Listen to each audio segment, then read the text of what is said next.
You ever have one of those moments where you see something happening in front of you, a scene is unfolding before you, and as you're watching this take place, you realize this just isn't right. Like something is deeply wrong with what I'm seeing here. I had one of those just the other day. A man walked out into the middle of the road where I was at, and he began to yell and scream. And it wasn't normal, you guys. There was fear and pain and anxiety in his voice.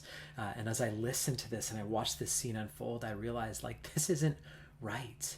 And then I had this internal move take place inside of me. Something turned over almost in my guts. And I felt called to engage. And so I walked up to this man and I began to talk to him, start trying to talk him off of the internal ledge that he was clearly on. I realized that we're dealing with mental health and substance abuse issues, as I feared I would. But we began to walk together and started working on some potential resources locally here in our community that we could connect him to bring joy and healing and hope back to this person's life. You guys, I want to talk about that, this internal urge that takes place when we see something happening in front of us that we know isn't right. If we're followers of Jesus, our authentic belief is that Jesus came to make the world right. He says, I came that they may have life and have it to the full. He says, I came to make all things new. This is the essence of what it means to be the church, is we believe in a Jesus who came to make this world right and who invites us to participate with him in that process. That happens in us, the areas in our lives that are broken, but then it happens all around us, right? All things being made new. That's the process that we're invited into.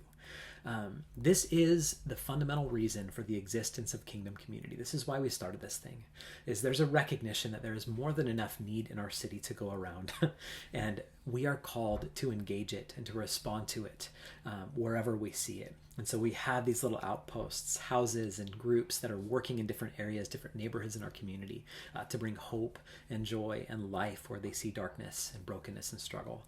I want to talk about that, really the simple reason for our existence, simple, authentic, and humble reason for our existence, because we don't believe that we know all the answers. We are broken individuals ourselves after all, but we believe that we're called into it. So I want to talk about that this week here at 180 for Praxis. Kingdom Community Praxis is at 6:30 on Wednesdays for now.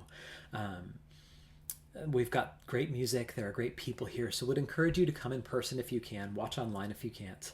And we're going to talk about this. We're going to drill down into the simple reason for our existence. I hope to see you there.